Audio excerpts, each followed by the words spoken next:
As Joe Biden ascends in the polls, we've been taking a close look at what a potential Joe Biden administration may look like. And we got a little insight, at least how Wall Street is thinking about a potential Joe Biden administration.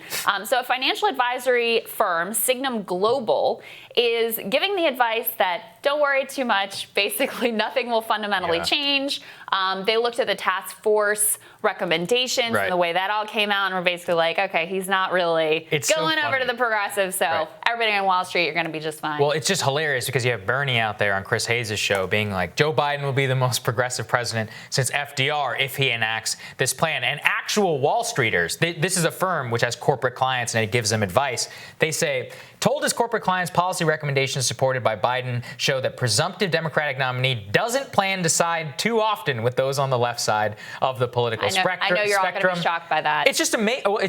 This is amazing because Bernie out there, outright pushing this stuff, and Wall Street itself saying, no, guys, we're good. Don't worry about this. Be fine. It's all window dressing to appease the progressive left, and they're just outright they're saying the quiet part out loud to their clients. They're saying, hey, you're all good. Nothing to worry about here, folks. They actually gave, and this is not really a surprise, but I think they gave even less to the left in the Unity Task Force than I was sort of envisioning because there's no pressure on them. Everybody's basically fallen in line. So on any issue where they didn't want to go there, they were just like, no. So legalizing marijuana, no. Getting rid of qualified immunity for police, they're like, no. Their criminal justice thing is the exact same plan that Biden already had on his website. They didn't really change it at all. On environmental issues, fracking ban, no. Medicare for all, no. Right? Green New Deal, not even mentioned in the environmental platform and climate change platform. And look, if your goal is to center the party around never Trump Republicans and win the white moderates in the suburbs, that's a pretty good approach. Yes. And they're doing quite well there, they're doing very well. If Sanders had been the nominee, I think it would have been I think he'd be winning in the polls right now too. It'd be a different coalition, which was part of why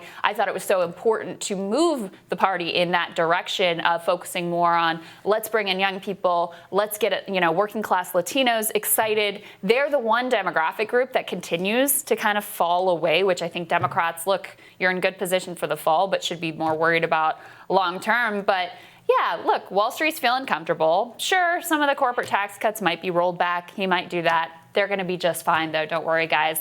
At the same time, we look at a new report that came out. This was commissioned basically by Bernie Sanders and others, looking at who in our society is not making good on their tax obligations. And I know you'll be very shocked to find out that 70% of all unpaid taxes are by the richest 1% in our country. So the people who can most afford to pony up and who, by the way, often have all kinds of loopholes and things, and tax accountants, by the way, that they can avail themselves of to get out legally of a lot of their tax obligations, even those minimum tax obligations that are placed on the richest in our country, they are still not meeting, which is unconscionable. And I know conservatives some conservatives hate the IRS, but I remember reading a study which said that for every $1 that we spent on IRS tax enforcement, which is that unit which goes out, it's like the SEAL Team 6 of the IRS, which goes after the ultra wealthy on the enforcement. For every $1 that we spend on that,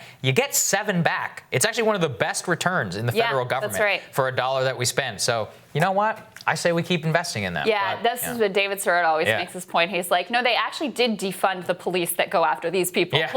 These looters are always left to get their piece of the pie. And it looks like under whether it's Trump or Biden, who is the next president, that trend will probably continue. There you go. More Rising for you after this.